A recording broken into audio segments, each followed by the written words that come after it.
नाज़रीन आदाब, आप देख रहे हैं INN चैनल। मैं हूं शेख अहमद अली। आज की ख़ास बात में हम देखेंगे कई अहम कौमी और बैनुल अक़वामी ख़बरें। सबसे पहले नज़र डालते हैं सुप्रीम कोर्ट के 3 अहम फैसलों पर। एक तब्दीली मज़हब से जुड़ा है, एक सड़कों को घेरने से जुड़ा है यानी धरनों से जुड़ा है, और एक तीसरा है केरला के इटली की जानिब से केरला के मछुआरों की मौत के सिलसिले में। सुप्रीम कोर्ट ने तब्दीली मजहब पर आज एक सनसनीखेज और तारीखी फैसला सुनाया है। तब्दीली मजहब के खिलाफ दायर होने वाली एक दरखास्त की समाअत करते हुए जस्टिस रोहिंटन फाली नरीमन पर मुश्तमिल सुप्रीम कोर्ट की बेंच ने वाजे किया कि 18 साल से ज़्यादा उम्र का हर फर्द अपनी पसंद का मजहब इख्तियार कर सकता है, और कहा कि मुल्क में शहरियों को अपनी पसंद के मजहब पर चलने की आज़ादी है। बीजेपी लीडर अश्विनी उपाध्याय ने सुप्रीम कोर्ट में दरखास्त दायर करते हुए अदालत से ख्वाहिश की थी कि वो तब्दीली मजहब को रोकने के लिए हुकूमतों को सख्त हिदायत दे। सुप्रीम कोर्ट ने बीजेपी लीडर अश्विनी उपाध्याय की दरखास्त पर बरहमी का इजहार किया। अदालत उज़्मा ने उनकी दरखास्त मुस्तरद कर दी और दरखास्त गुजार को इंतबाह जारी किया कि उन्हें भारी कीमत अदा करनी पड़ेगी। सुप्रीम कोर्ट ने जुमे के रोज कहा कि अवामी सड़कों पर नकलो हमल को किसी भी सूरत में मजदूर नहीं किया जा सकता। नोएडा की रिहायशी खातून की जानिब से नोएडा से दिल्ली के दरमियान की सड़कों को बहाल करने का मुतालबा करने वाली अर्जी की समाअत करते हुए अदालत उज़्मा ने यह तबसरा किया। जस्टिस संजय कौल की सरबराही वाली बेंच ने कहा कि सड़कों को मजदूर नहीं किया जाना चाहिए। अदालत उज़्मा ने मजीद कहा कि अर्जी गुजार नामुनासिब इस्तेसाल का सामना कर रही हैं और इस मामले में मुताल्लिका अफसरान को बंदोबस्त करना चाहिए कि रास्ता साफ रहे। इससे कबल अदालत उज़्मा ने मोनिका अग्रवाल की अर्जी पर मरकज और दिल्ली पुलिस कमिश्नर को नोटिस जारी किया था। उन्होंने अपनी अर्जी में कहा था कि नोएडा और दिल्ली के सफ़र को तय करने में उमूमन 20 मिनट लगते थे, अब इसमें 2 घंटे लगते हैं। समाअत के दौरान सुप्रीम कोर्ट ने कहा कि अवामी सड़कों को मजदूर नहीं किया जाना चाहिए और इस पहलू पर इस अदालत के गुज़िश्ता अहकामात में बार बार जोर दिया गया है। अर्जी गुजार सिंगल पेरेंट है, ऐसे हालात में अगर सड़कें बंद भी रहती हैं तो उनके साथ इस्तेहसाल के मुतरादिफ है। दिल्ली कोर्ट की तरफ से पेश हुए सॉलिसिटर जनरल तुषार मेहता ने अदालत से गुजारिश की कि इस मामले में उत्तर प्रदेश और हरियाणा हुकूमत को फरीक बनाया जाए। इस पर जस्टिस कौल ने कहा कि हमें इस बात से मतलब नहीं है कि आप इस मसले को किस तरह हल करते हैं, आप इसे ख्वाह सियासी तौर पर हल करें या इंतजामी तौर पर, हमें सिर्फ इतना कहना है कि सड़कों को मजदूर नहीं किया जाना चाहिए। सुप्रीम कोर्ट ने जुमे के रोज इतालवी हुकूमत को उन मुतवफ़ी 2 माहीगीरों के अहले खाना के हक में 10 करोड़ रुपए अदा करने का हुक्म दिया जिनकी मौत इतालवी बहरिया अहलकारों के हाथों वाक़ हुई थी। इटली की हुकूमत को यह रकम मरकजी वजारत खारजा की जानिब से फराहम किए गए बैंक खाते में अदा की जानी है। Chief justice S A Bobale की सरबराही वाली सुप्रीम कोर्ट की बेंच ने कहा कि इटालियन गवर्नमेंट से हासिल होने वाली रकम को मुतासरीन में तकसीम करने के लिए सुप्रीम कोर्ट में जमा किया जाएगा। इस बेंच में जस्टिस ए एस बोपना और वी रामा सुब्रमण्यम स्वामी भी शामिल हैं। मरकजी हुकूमत और केरला की हुकूमत ने अदालत उज़्मा को मुताला किया कि मुतासरा कुंभों ने इटली से 10 करोड़ रुपए के मावजे पर रजामंदी जाहिर की है। बेंच ने माना कि मावजा जमा होने के बाद इतालवी बहरिया के अहलकारों के खिलाफ मामला बंद कर दिया जाएगा। सुप्रीम कोर्ट ने 19 अप्रैल को इतालवी बहरिया अहलकारों के खिलाफ फौजदारी मुकदमा बंद करने के लिए हुकूमत से दरखास्त को लिस्ट करने के लिए कहा था। समाअत के दौरान सॉलिसिटर जनरल तुषार मेहता ने अदालत उज़्मा को मुताला किया कि हिंदुस्तानी हुकूमत ने गवर्नमेंट ऑफ इटली के साथ एक बेहतर माहिदा तय किया और बैनुल अक़वामी ट्रिब्यूनल का हवाला दिया जिसने फैसला सुनाया था कि इटालियन गवर्नमेंट की जानिब से बहरिया अहलकारों के खिलाफ कार्रवाई की जाएगी। मलिका बरतानिया एलिजाबेथ दुवम के शोहर शहजादा फिलिप 99 बरस की उम्र में इंतकाल कर गए। शाही खानदान ने ट्वीट करके ये इतला दी है। यहाँ काबिल जिक्र है कि शहजादा फिलिप बरतानिया की तारीख में तवील तरीन अरसे तक रॉयल कंसर्ट के ओहदे पर रहने वाले शहजादे थे। शहजादा फिलिप की मौत का ऐलान शाही खानदान के ऑफिशियल ट्विटर अकाउंट से शेयर की गई ट्वीट में किया गया। ट्वीट में लिखा गया कि इंतहाई दुख के साथ हम ये ऐलान करते हैं कि मलिका बरतानिया के शोहर शहजादा फिलिप ड्यूक ऑफ एडिनबर्ग अब नहीं रहे। रॉयल फैमिली की ट्वीट में बताया गया कि शहजादा फिलिप की अचानक मौत आज सुबह यानी 9 अप्रैल की सुबह विंडसर महल में हुई। ट्वीट में मजीद कहा गया कि इस हवाले से मजीद ऐलानात कुछ देर में किए जाएंगे। बहरहाल बरतानवी मीडिया के मुताबिक शहजादा फिलिप की तबीयत कुछ अरसे से खराब चल रही थी और उन्हें रवां बरस फरवरी में अस्पताल मुंतकिल किया गया था। शहजादा फिलिप बीमारी और उम्र की ज्यादती के बाद अगस्त 2017 में शाही जिम्मेदारियों से दस्तबरदार हो गए थे और आखिरी बार उन्हें जुलाई 2020 में अवामी तौर पर देखा गया था। कांग्रेस पार्टी ने राफेल डील को लेकर जुमे के रोज एक नया इल्जाम लगाया। कांग्रेस के तर्जुमान रणदीप सिंह सुरजेवाला ने दावा किया कि हुकूमत हिंद और दसा एविएशन, जो राफेल बनाने वाली फ्रेंच कंपनी है, उसके बीच हुए राफेल सौदे में 21,075 करोड़ रुपए का करप्शन हुआ है। उनके इल्जाम लगाने के कुछ देर बाद ही कांग्रेस सदर राहुल गांधी ने मोदी हुकूमत पर निशाना साधा। उन्होंने सोशल मीडिया पर लिखा कि प्रिय तुलबा, वजीर आजम कहते हैं कि हमें बिना डरे या घबराए हर सवाल का जवाब देना चाहिए। आप उनसे कहिए कि मेरे 3 सवालों का जवाब भी बिना डरे और घबराहट के दें। इसके बाद उन्होंने वजीर आजम से 3 सवाल पूछे। सुरजेवाला ने दस्तावेज जारी करते हुए मोदी हुकूमत से कई सवाल किए हैं। सुरजेवाला ने कहा कि 2015 में 36 राफेल की डील 5.06 बिलियन यूरो में तय की गई। इसमें एयरक्राफ्ट के साथ मिलने वाले सभी हथियार भी शामिल थे। इंडियन नेविगेशन टीम ने यह कीमत तय की थी। माफ कीजिएगा, इंडियन नेगोशिएशन टीम ने यह कीमत तय की थी। सुरजेवाला ने इल्जाम लगाया कि गवर्नमेंट ऑफ इंडिया ने रेट तय करने के बाद दसा एविएशन ने 20 जनवरी 2016 को कंपनी की इंटरनल मीटिंग रखी। इसमें कंपनी ने 36 राफेल की कीमत 7.87 बिलियन तय कर दी। मोदी हुकूमत ने 23 सितंबर 2016 को दसा की तय की गई कीमत पर डील मंजूर कर ली। सुरजेवाला ने सवाल किया कि आखिर ऐसा क्या वजह थी जो डिफेंस मिनिस्ट्री ने मना करने पर भी 21,075 करोड़ रुपए ज्यादा देकर राफेल डील की है। कांग्रेस तर्जुमान ने कहा कि 26 मार्च 2019 को एनफोर्समेंट डायरेक्टरेट ने बिचौलिए के पास से एक सीक्रेट डॉक्यूमेंट जब्त किया था। उस पर भी कोई जांच नहीं कराई गई कि आखिर बिचौलिए तक दस्तावेज कैसे पहुंचे। उन्होंने पूछा कि डील में नो रिश्वत, no gift, no influence, no commission और नो मिडिलमैन जैसी शर्तें क्यों नहीं रखी गई। पर रेड की तो उस रेड में रक्षा मंत्रालय के सबसे गुप्त कागजात पकड़े गए। और क्या यह सही है कि उन कागजात में जो पकड़े गए उनमें जो रक्षा मंत्रालय ने प्राइस का निर्धारण किया था 5.6 बिलियन डॉलर का, एक ये कागज था जो ईडी ने पकड़ा। दूसरा कागज जो उन्होंने पकड़ा वो इंडियन नेगोशिएशन टीम की सीक्रेट मीटिंग्स की प्रोसीडिंग्स थी, ये वाली जो ईडी ने उस मिडलमैन के यहां से पकड़ी।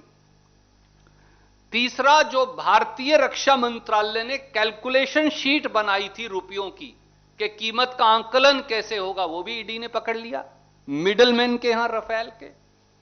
और चौथा, जो एक कागज आया था जिससे यूरोफाइटर ने 20% भारत सरकार को कीमत कम करने के लिए कहा था, वो कागज भी ईडी ने उस मिडलमैन के यहां पकड़ लिया। क्या यह सही नहीं? और अगर यह सही है तो क्या यह देशद्रोह नहीं? क्या ये कागज जो भारत सरकार के सबसे गुप्त कागज हैं, जिनके आधार पर 36 लड़ाकू जहाजों की कीमत का निर्णय होना है, ये कंपनी के दलाल के पास कैसे पहुंच गए और क्यों पहुंच गए और किसने पहुंचा दिए और कैसे पहुंचाए? और क्या यह देशद्रोह नहीं? फिर देशद्रोह क्या है? और जब 26 मार्च 2019 मगरबी बंगाल में चौथे मरहले के इंतखाबात से एक दिन पहले मरकजी वजीर गजेंद्र सिंह शेखावत के काफिले पर हमला हुआ।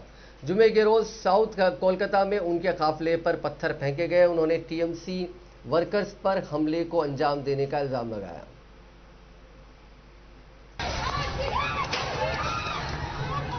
ईट मारছে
कार्तिक खड़ा है।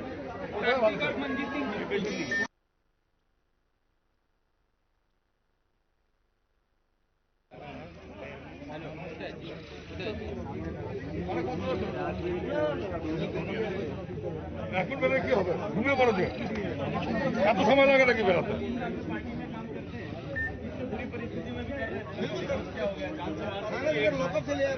भैया भैया भैया आगे बढ़ो, उठ जाइए गाड़ी में, आइए प्लीज आगे गाड़ी आगे आगे।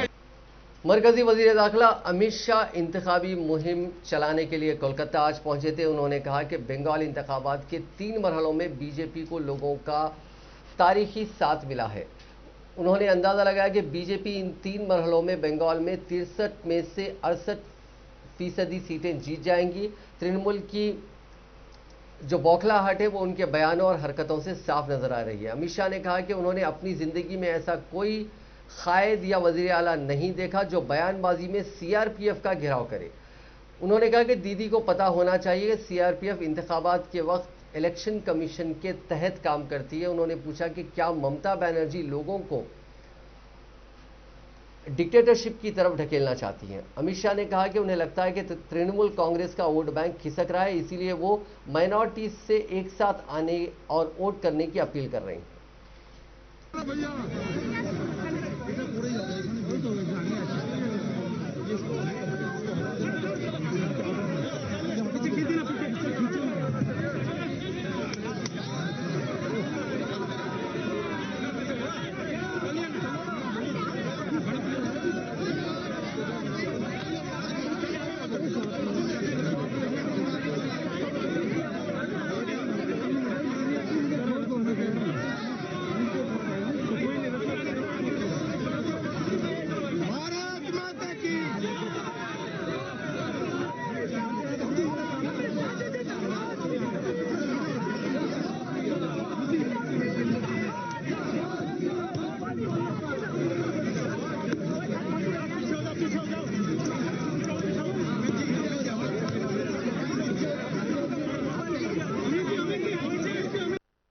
मित्रों, अंत में मैं इतना ही कहना चाहता हूं कि भारतीय जनता पार्टी इस चुनाव के अंदर सिर्फ ममता दीदी का शासन ठीक नहीं है वहां से नहीं रुकती। ममता दीदी का शासन ठीक नहीं है ये तो हम उजागर इसलिए करना चाहते हैं क्योंकि हम चाहते हैं कि बंगाल की जनता तक सच्ची बात पहुंचे। परंतु इसके साथ साथ भारतीय जनता पार्टी की सरकार बनने के बाद कलकत्ता के विकास के लिए, उत्तर बंगाल के विकास के लिए, बंगाल की संस्कृति के लिए और बंगाल के समग्र विकास के लिए हम क्या करेंगे इसका भी एक रोड मैप लेकर हम बंगाल की जनता के सामने आए हैं। 3 चरण का चुनाव हो गया है। सुरक्षित बंगाल के लिए मैं सभी मतदाताओं को अपील करता हूं कि सुरक्षित बंगाल के लिए आप बाकी के 5 चरणों में भी भारतीय जनता पार्टी के पक्ष में भारी मतदान करिए। विकसित बंगाल के लिए भी भारतीय जनता पार्टी के पक्ष में भारी मतदान करिए और सोनार बांग्ला के निर्माण के लिए भी भारतीय जनता पार्टी के पक्ष में भारी मतदान करिए। घुसपैठियों की समस्या के निराकरण के लिए वो केवल और केवल भारतीय जनता पार्टी कर सकती है, ना कम्युनिस्ट कर सकते हैं, ना कांग्रेस कर सकती है, ना ममता दीदी कर सकती है। यही ममता दीदी है जिन्होंने घुसपैठियों के खिलाफ उनके नाम मतदाता सूची से कटवाने के लिए 3 बार पार्लियामेंट को डिस्टर्ब किया था। आज वही ममता दीदी उनकी संरक्षक बनी है। कैसे कैसे लोग बदलते हैं मैं तो सोच भी नहीं सकता। यही ममता दीदी है जो एक जमाने में कहती थी कि सीएपीएफ को भेजे, यहां पर चुनाव में रेगिंग हो रही है। वही ममता दीदी आज कह रही है कि सीएपीएफ रेगिंग कर रही है। लोगों के विचार कैसे कैसे बदलते हैं जब अपने स्वार्थ और बदलते हैं। अपने स्वार्थ बदलने के साथ लोगों के विचार कैसे बदलते हैं इसका उत्कृष्ट उदाहरण ममता दीदी है। मैं आज फिर से एक बार इस बात पर बाहर से कहना चाहता हूं कि भारतीय जनता पार्टी की सरकार बनेगी तो सभी शरणार्थियों को सिटीजनशिप अमेंडमेंट एक्ट के तहत मरकजी फोर्सेस के खिलाफ तबसरे पर इलेक्शन कमीशन ऑफ इंडिया के जरिए नोटिस मिलने पर ममता बनर्जी ने कहा कि जब तक मरकजी फोर्सेस के जवान बीजेपी के लिए काम करना बंद नहीं करेंगे उस वक्त तक वो मरकजी फोर्सेस के खिलाफ बोलती रहेंगी। ममता बनर्जी ने कहा कि इलेक्शन कमीशन बीजेपी के कहने पर काम कर रही है। उन्होंने कहा कि वजीर आजम नरेंद्र मोदी पोलिंग के दिन इंतखाबी मुहिम चला रहे हैं, इसके बावजूद कमीशन नोटिस नहीं दे रहा है। मचरगी बुर्दावन के जमालपुर में एक रैली से खिताब करते हुए तृणमूल कांग्रेस की सरबराह ने कहा कि मैं सीआरपीएफ की मुदाखलत के बारे में बात करती रहूंगी जब तक कि वो बीजेपी के लिए काम करना बंद नहीं करेगी। मुझे इलेक्शन कमीशन की कोई परवाह नहीं है।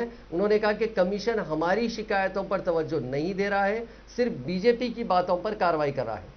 ममता बनर्जी ने कहा कि चूंकि वजीर आजम मोदी पोलिंग के दिन जलसे करते हैं इसीलिए वो भी पोलिंग के दिन मुहिम चलाती है। उन्होंने कहा कि बंगाल में इंतखाब हो रहा है और वजीर आजम इम्तिहान पर चर्चा कर रहे हैं, क्या ये ज़ाब्ता-ए अखलाक की खिलाफ वर्जी नहीं है? ख्याल रहे कि कल रात वज़ीर आला ममता बनर्जी के खिलाफ इलेक्शन कमीशन ने मरकजी फोर्सेस के खिलाफ बयानबाजी करने पर नोटिस जारी किया है। कमीशन ने कहा कि ममता बनर्जी मरकजी फोर्सेस के खिलाफ बेबुनियाद इल्जाम आयद कर रही हैं। केरला के वज़ीर आला पिनाराई विजयन को कोरोना से मुतासिर पाए गए हैं। उसके बाद उन्हें अस्पताल में दाखिल कराया गया है जहां उनकी हालत मुस्तहकम बनी हुई है। वज़ीर आला की देखभाल के लिए खुसूसी तौर पर तश्कील एक मेडिकल बोर्ड के जरिए जुमे को हुई अपनी पहली मीटिंग के बाद इसका ऐलान किया गया। वज़ीर सेहत के शैलजा की सदारत में आज सुबह ऑनलाइन मीटिंग हुई। विजयन को जुमे को कोरोना मुतासिर पाए जाने के बाद कोझिकोड मेडिकल कॉलेज अस्पताल में माहिर डॉक्टरों की देखभाल में दाखिल कराया गया। कांग्रेस के साबिक सदर राहुल गांधी ने कोरोना वैक्सीन की कमी पर हुकूमत को घेरते हुए कहा कि मुल्क की आवाम को खतरे में डालकर इस वैक्सीन को बरामद नहीं किया जाना चाहिए। राहुल गांधी ने ट्वीट किया कि वैक्सीन की कमी बढ़ते हुए कोरोना बहरान में एक बहुत ही संगीन मसला है। हमारे मुल्क के लोगों को खतरे में डालकर वैक्सीन की बरामदात क्या सही है? मरकजी हुकूमत तासुब के बगैर तमाम रियासतों की मदद करे। हम सबको मिलकर इस वबा को हराना होगा। कांग्रेस की जनरल सेक्रेटरी प्रियंका गांधी वाड्रा ने कहा कि सीबीएसई के स्टूडेंट्स को नामुसाइद हालात में इम्तिहानात में आने के लिए मजबूर नहीं करना चाहिए और ऐसा ना करना उनका गैर जिम्मेदाराना रवैया है। स्टूडेंट्स को भीड़ में जाने और इम्तिहान देने पर मजबूर नहीं किया जाना चाहिए, लिहाजा बोर्ड के इम्तिहानात मनसूख कर दिए जाएं या उन इम्तिहानात का शेड्यूल तब्दील किया जाए। जुनूबी कश्मीर में दो मुख्तलिफ मकामात पर सिक्योरिटी फोर्सेस की जानिब से चलाए जाने वाले जंगजू मुखालिफ ऑपरेशन में अंसारे गज़वाइल हिंद के सरबराह समेत 7 जंगजू मारे गए। ये जंगजू मुखालिफ ऑपरेशन कस्बा शोपियान के जान महला और ज़िले पुलवामा के नोबग तराल में चलाए गए हैं। कश्मीर जोन पुलिस के ऑफिशियल ट्विटर हैंडल पर एक ट्वीट में कहा गया कि तराल एनकाउंटर अपडेट। तराल एनकाउंटर में अंसार गज़वतुल हिंद के चीफ इम्तियाज शाह को हलाक किया गया। आईजीपी कश्मीर ने पुलिस और सिक्योरिटी फोर्सेस को इस कामयाबी पर मुबारकबाद पेश की। इलाके में सर्च ऑपरेशन जारी है, मजीद तफसीलात बाद में शेयर की जाएंगी। इसी ट्विटर हैंडल पर कहा गया कि कस्बा शोपियान में जुमेरात की शाम से जारी मुसल्लह तसादुम में मजीद 2 जंगजू मारे गए हैं, जिसके साथ मारे जाने वाले जंगजुओं की तादाद बढ़कर 5 हो गई है। नायब सदर जमहूरिया एम वेंकैया नायडू ने जम्मू कश्मीर को हिंदुस्तान का अटूट अंग करार देते हुए कहा कि मुल्क का ये हिस्सा और यहाँ के लोग बहुत ही खूबसूरत हैं, लेकिन यहाँ अमन की ज़रूरत है क्योंकि अमन ही तरक्की का पेश कीमा होता है। उन्होंने बज़ाहिर पाकिस्तान की तरफ इशारा करते हुए कहा कि हमसाया मुल्क यहाँ मसाइल खड़ा करना चाहता है क्योंकि वो हमारी तरक्की नहीं चाहता है। उनका कहना था कि हिंदुस्तान अपने मसाइल खुद हल करने की सलाहियत रखता है और किसी भी मुल्क को दूसरे मुल्क के अंदरूनी मामलात में मुदाखलत करने का कोई हक नहीं है। Hopeful that with the implementation of the comprehensive visionary education policy, education in India can truly become holistic, child-centered and globally competitive. Sisters and brothers, in addition to the above initiatives, we must push harder to make our higher education more in line with the realities of the world. Industry-institute linkages must be further strengthened. Only through solving real-world problems can the students become adept at the fundamental of their subjects. Our industry will greatly benefit too from the fresh perspectives young minds can offer. Our education institutions too have to be quick on their feet to anticipate the future trends that might evolve as the nation recovers from the pandemic. The world of learning and the world of work are changing very rapidly, as I told you. And institutes such as yours need to be over alert, ever agile. You should be able to adapt, evolve, and respond to situations that have never been faced by mankind. As I told you, new challenges are likely to come. In the course of this pandemic, we have realized both necessity and potential of technology in delivering education. We must ensure that technological tools are used extensively and prudently. We should also make sure that the existing digital divide does not get widened further. The most remote areas and the most underprivileged students should be enabled to benefit from this technological revolution. This is also an important aspect. National institutes like IIM Jammu must become innovative in the courses they offer. Based on the market realities and the new demands of the fourth industrial revolution, they must offer diplomas and degrees. All India Muslim personal law board ने कहा है कि तहफ़्फ़ुज़ इबादतगाह कानून के तहत जो इबादतगाह जहां थी उसकी वही पोजीशन मानी जाएगी और मुसलमानों को ज्ञानवापी मस्जिद के सिलसिले में तशवीश में मुब्तला होने की ज़रूरत नहीं है। ये बात आज यहां जारी एक प्रेस रिलीज में कही गई है। रिलीज के मुताबिक ज्ञानवापी मस्जिद बनारस के खजिए के सिलसिले में मौलाना खालिद सैफुल्लाह रहमानी, कारगुजार general secretary all India Muslim personal law board ने कहा कि 1991 में कानून तहफ़्फ़ुज़ इबादतगाह का जो कानून बना उसके तहत 15 अगस्त 1947 को जहां जो इबादतगाह थी उसकी वही पोजीशन मानी जाएगी, इसमें कोई तब्दीली नहीं की जा सकती। एंटीलिया केस में गिरफ्तार मुंबई पुलिस के सस्पेंडेड एपीआई सचिन वजह को एनआईए कोर्ट ने 23 अप्रैल तक अदालती हिरासत में भेज दिया।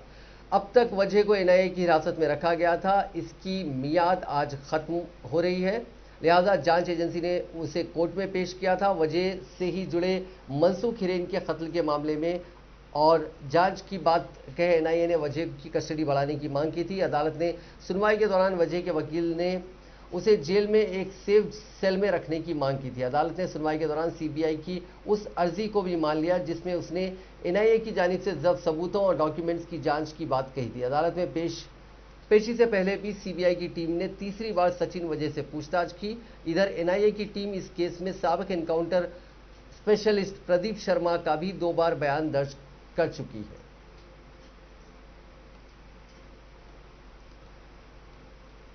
CRPF cobra commando Rakeshwar Singh को छुड़ाने के लिए हुकूमत और नक्सलियों के बीच एक सीक्रेट डील हुई थी। इस डील का खुलासा तब हुआ जब राकेश्वर की रिहाई के लिए एक टीम मीडिएटर्स के साथ नक्सलियों के गढ़ में पहुंची। बीजापुर मुठभेड़ के उस मकाम से सिक्योरिटी फोर्सेस ने कुंजाम सुक्का नाम के एक आदिवासी को अपने कब्जे में ले लिया था। नक्सलियों ने राकेश्वर सिंह को छोड़ने के बदले उस आदिवासी की रिहाई की शर्त रखी थी।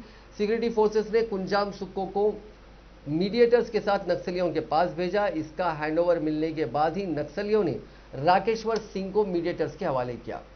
ये बीजापुर जिले के जूलागढ़ गांव से 15 किलोमीटर अंदर के इलाके में सीआरपीएफ के कोबरा कमांडर राकेश्वर सिंह को रखा गया था। जुमेरात की दोपहर उन्हें इंतजामिया की तरफ से तय मीडिएटर्स और एक टीम को सौंप दिया गया। 5 दिनों से नक्सलियों के कब्जे में रहे कमांडो को जब छोड़ा जा रहा था वहां करीब 40 नक्सली मौजूद थे। अब बात कोरोना वायरस की। दुनिया में कोरोना का कहर जारी है। अब तक 13,47,73,191 लोग कोरोना की चपेट में आ चुके हैं। इनमें से 29,19,010 मरीजों की मौत हो चुकी है, जबकि 10,84,00,000 लोग ठीक हो गए हैं। 2,33,00,000 मरीजों का अब भी इलाज चल रहा है। 1,01,867 की हालत तशवीशनाक बनी हुई है। हिंदुस्तान में कोरोना वायरस से हर दिन हालात बिगड़ते ही जा रहे हैं। रोज इन्फेक्शन के मामलों का नया रिकॉर्ड बन रहा है। पिछले 24 घंटों के अंदर मुल्क में 1,31,868 लोग मुतासिर पाए गए। पिछले साल वायरस के शुरू होने से लेकर अब तक दिन के अंदर मिले मरीजों की ये तादाद सबसे ज़्यादा है। इसके पहले चारशुम्बे को मुल्क में सबसे ज़्यादा 1,26,276 लोगों की रिपोर्ट पॉजिटिव आई थी। जुमेरात को रिकवर होने वालों का आंकड़ा 61,829 रहा। इन्फेक्शन के चलते मरने वालों की तादाद 802 रही। 17 अक्टूबर के बाद यह पहली बार है जब एक दिन के अंदर 800 से ज़्यादा लोगों की मौत हुई है। 17 अक्टूबर को 1032 मरीजों ने जान गंवाई थी। कोरोना केसेस के मामले में हिंदुस्तान भी अब अमेरिका की राह पर है। अमेरिका में भी पिछले साल अगस्त और सितंबर में मामले काफी तेजी से घटने लगे थे, फिर अचानक अक्टूबर से उनमें इजाफा शुरू हो गया और दिसंबर में एक महीने के अंदर रिकॉर्ड 63,45,000 मरीज मिले। अमेरिका में कोरोना का पहला पीक 24 जुलाई को आया था। तब वहां एक दिन के अंदर सबसे ज्यादा 80,000 मामले सामने आए थे, लेकिन दूसरी पीक में ये सारे रिकॉर्ड टूट गए। 7 नवंबर से ही वहां हर दिन 1 लाख से ज्यादा मरीजों की पहचान होने लगी। 8 जनवरी को रिकॉर्ड 3,09,000 से ज्यादा लोग मुतासिर पाए गए। हिंदुस्तान में भी कुछ ऐसा ही हो रहा है। यहां दिसंबर, जनवरी और फरवरी तक काफी कम केसेस आए, लेकिन मार्च से अचानक इनमें जबरदस्त बढ़ोतरी शुरू हो गई। अब हर दिन 1 लाख से ज्यादा मरीज बढ़ रहे हैं। हिंदुस्तान में कोरोना के पहले पीक में एक दिन के अंदर सबसे ज्यादा 97,000 लोग मुतासिर मिले थे।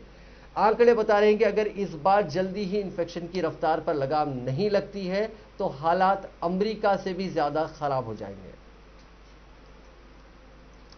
तेलंगाना में कोरोना की वबा तेजी के साथ फैल रही है। आए दिन लगातार केसेस की तादाद में इजाफा होता जा रहा है। गुज़िश्ता 24 घंटों के दौरान रियासत में 2,478 मुस्बित केसेस दर्ज हुए।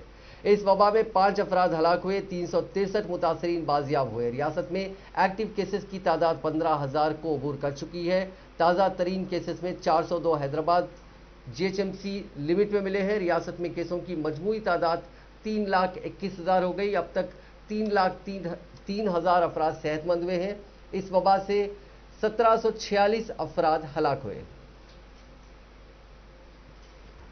लॉकडाउन के डर के चलते एक बार फिर माइग्रेंट वर्कर्स का माइग्रेशन शुरू हो गया है। ये लोग अपने घर लौटने लगे हैं। मुंबई में लोकमान्य तिलक टर्मिनस स्टेशन से यूपी जाने वाले ट्रेनों के जनरल डिब्बों में पैर रखने की जगह नहीं है। लोग एक दूसरे के ऊपर सवार होकर सफर कर रहे हैं। ये ट्रेनें सुपर स्प्रेडर बन सकती हैं और इन्फेक्शन का खतरा और बढ़ सकता है।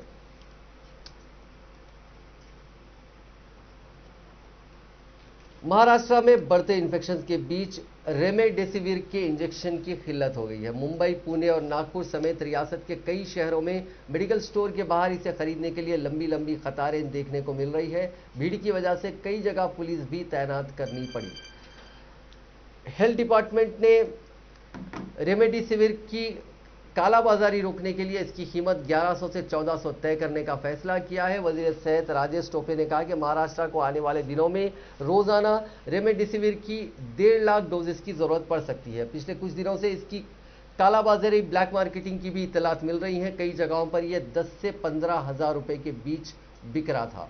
मुंबई और नांदेड़ से कालाबाजारी करने वाले 6 लोगों को अरेस्ट भी किया गया है।